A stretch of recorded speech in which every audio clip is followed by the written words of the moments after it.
स्वागत है हमारे लखनऊ मंच न्यूज 24/7 हिंदी समाचार पत्र एवं न्यूज चैनल में। सही खबर, सच्ची खबर। कृपया सब्सक्राइब, लाइक, शेयर, कमेंट जरूर करें।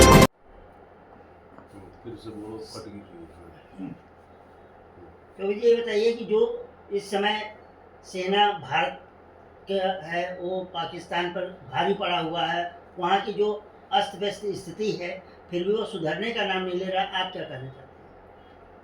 देखिए, आज खुशी का भी दिन है। पाकिस्तान के ऊपर हम अटैक नहीं किए हैं, हम केवल जवाबी हमला किए हैं, जवाब दिए हैं। ये युद्ध जो है हमारे यहाँ के जो पाकिस्तान परस्त भारत विरोधी तत्व हैं, और दूसरी बात कि जो हमारे यहाँ के कुछ नेता हैं, कुछ पार्टियां हैं, ये जानबूझ करके एक सशक्त भारत के फर्जी कमजोरी को प्रदर्शित करके पाकिस्तान को बाध्य करके भारत को अटैक करने का मौका दिया है। और वो उस तरह से मौका दिया है कि जो कि बढ़ती हुई सनातन की ताकत को चैलेंज किया है। अगर पहलगाम हमला नहीं होता, अब पहलगाम हमला के माध्यम से ये जो संकेत दिया गया है कि जाओ मोदी को बता दो, तो आज हमारा भारतीय नेतृत्व जिस तरह का एक्शन ले रहा है वो बहुत ही भारतीयों को सुखद अनुभव करा रहा है। मैं एक चीज ये कहना चाहता हूं, भारत कभी भी किसी भी देश पर जबरिया युद्ध नहीं थोपता है। ये युद्ध जो है जानबूझ करके भारत को जबरदस्ती युद्ध करने के लिए आकर्षित किया गया था। और इस युद्ध के माध्यम से कुछ ऐसे लोग हैं जो कि कोई नींबू और इसके माध्यम से जो हमारे सनातन पर आघात कर रहे हैं। अभी एक नेता का बयान मैं सुन रहा था, संभवतः वो कह रहे थे कि इस युद्ध का जो नामकरण किया गया है सिंदूर, वो एक विशेष समुदाय से है। अरे तो इस पर कौन सी आपत्ति है?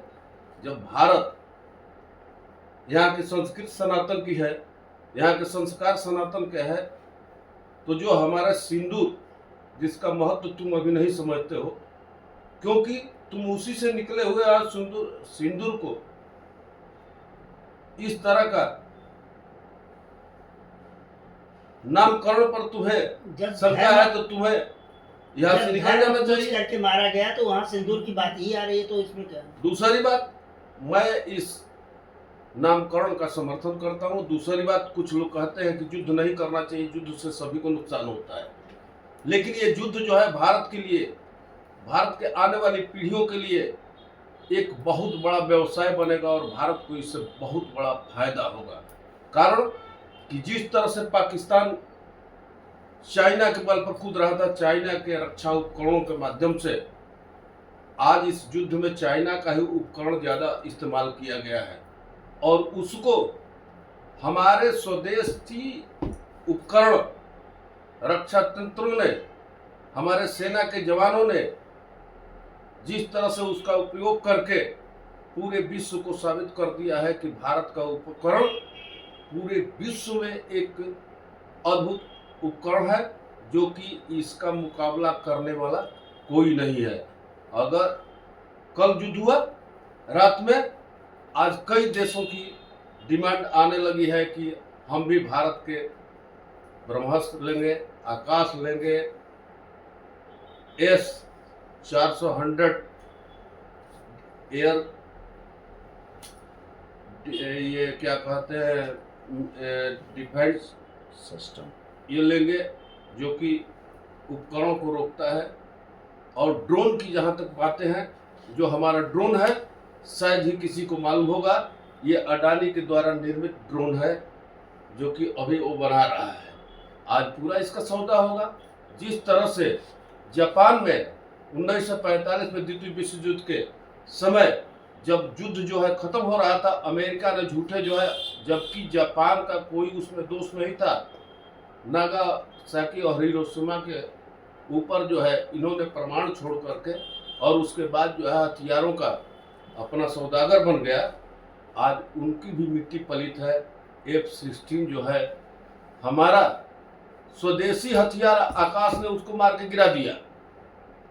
आज पूरा विश्व में तहलका है कि जो कि कहते थे लोग कि ये नहीं मारा जाएगा, वो नहीं। और पाकिस्तान के जितने भी मिसाइल थे, जितने भी रक्षा उपकरण थे, उसको हमने कचकड़े की तरह तोड़ करके रख दिया। आज उसका भी घमंड चूर हो गया। जो भारत से टकराने की बात कर रहा है, तो ये हमारे युद्ध की परिणति है। रात के हमारे सेनाओं का शौर्य जिस तरह से पूरे विश्व में चमक रहा है, उसकी देन है। और दूसरी बात कि इस युद्ध से पाकिस्तान का बलूचिस्तान जो कि 40% से अधिक भाग है, आज अपने को स्वतंत्र घोषित कर दिया है, अपना नामकरण कर लिया है, डेमोक्रेसी रिपब्लिकन ऑफ बलूचिस्तान अपना राष्ट्रगान तैयार कर लिया है और यूएन में अपना दरखास्त दे दिया है कि हमको स्वतंत्र राष्ट्र घोषित किया जाए। आज पाकिस्तान से बलूचिस्तान अपने को अलग स्वतंत्र राष्ट्र घोषित कर दिया। ये हमारे प्रधानमंत्री नेतृत्व की देन है, मोदी की देन है कि जिस तरह से उसने जो रणनीति तैयार की, इसमें हमारा कोई नुकसान नहीं है। पाकिस्तान खंड खंड होगा। पाकिस्तान खंड खंड होगा कि पाकिस्तान खंड खंड हो चुका है। रात के हवाई हमले से, चाहे वो नेवी के द्वारा हुआ हो या थल सेना के द्वारा हुआ है या एयरफोर्स के द्वारा हुआ है, कौन सी ऐसी जगह है कि जो कि पाकिस्तान को प्रभावित नहीं किया है। कल तो ये भी सूचना आ रही थी कि वहाँ के प्रधानमंत्री साहब क्या है, नवाज जो है वो बैंकर में छिप गए थे। वहाँ के सेना अध्यक्ष जो है मुनीर गिरफ्तार कर लिए गए। अब हकीकत तो आती नहीं है। अगर सेना अटैक किया तो अब वो तो देखती नहीं है कि कहाँ कहाँ कौन कौन मरा है। मरने की बात तो बाद में समीक्षा बैठक में होती है। अब वहाँ से क्या है, हालांकि चाहे वो आतंकवादियों पर निशाना उसके पहले वाले दिन हो, चाहे भारत में आप चैनल को देख करके अपने आप को समझाते हैं, वहाँ पर सोशल मीडिया को देख करके जनता को आश्वासन दिया जाता है। क्या कहना चाहते हैं इसमें? नहीं, देखिए, सोशल मीडिया और टीवी चैनल की बात ये अजीब होती है। मैं जो बातें बता रहा हूँ कि सेना के द्वारा आया हुआ बयान जो कि सटीक बयान होता है कि हमने कभी भी हमला रिहायशी इलाके में नहीं किया है, हमने उन्हीं को मारा है जिसने मुझे क्षति पहुंचाने की कोशिश किया है। हम जबरदस्ती युद्ध नहीं थोपते हैं। ये युद्ध आ बैल मुझे मार के आधार पर किया गया। अगर पहलगांव की घटना नहीं घटती और ये बीच में संदेश नहीं आता है कि जा कर के मोदी को बता दो, तो इस तरह की घटना नहीं होती। ऐसे पाकिस्तान को टूटना था। पाकिस्तान एक ये आतंकवादी राष्ट्र है। इसका जन्मकरण भी उसी में हुआ है और पूरा विश्व इस्लामिक आतंकवाद से दुखित है और सभी के अंदर ये भावना है, चाहे ब्रिटेन हो चाहे अमेरिका हो, कहाँ पर इन लोगों का इस तरह का लोगों को परेशान करना, लूटना, बलात्कार करना इन लोगों के डीएनए में है। सभी राष्ट्र इनसे परेशान है। तो आज देख रहे हैं, आज आपको ये पता होना चाहिए कि चाइना, तुर्की, अजरबैजान के अलावा पाकिस्तान को कोई समर्थन नहीं दे रहा है। और एक और खुशी की बात है कि भारत विश्व का चौथा इकोनॉमिक देश बन गया है। आज हमारे यहाँ किसी चीज़ की कमी नहीं है और ये युद्ध जो है हमारे यहाँ सनातन को आगे बढ़ाने में, समृद्धि बनाने में हमारे देश को ये सबसे बड़ा अहम भूमिका है। मैं इस युद्ध में अगर 2-4 पैसा खर्च भी होता है तो उसको एक इन्वेस्ट मानता हूँ और आगे सनातन का मार्ग प्रशस्त होगा। इसको विश्व की कोई भी ताकत रोक नहीं सकती है।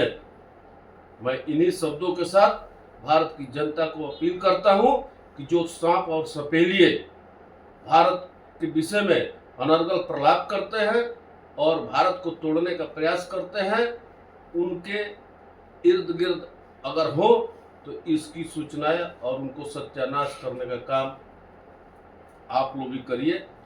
हम लोग सब इस समय देश की जनता सेना के साथ है, मोदी के साथ है। इन्हीं शब्दों के साथ अब मैं अपने वाणी को विराम देता हूं। जय हिंद, जय भारत, जय सनातन।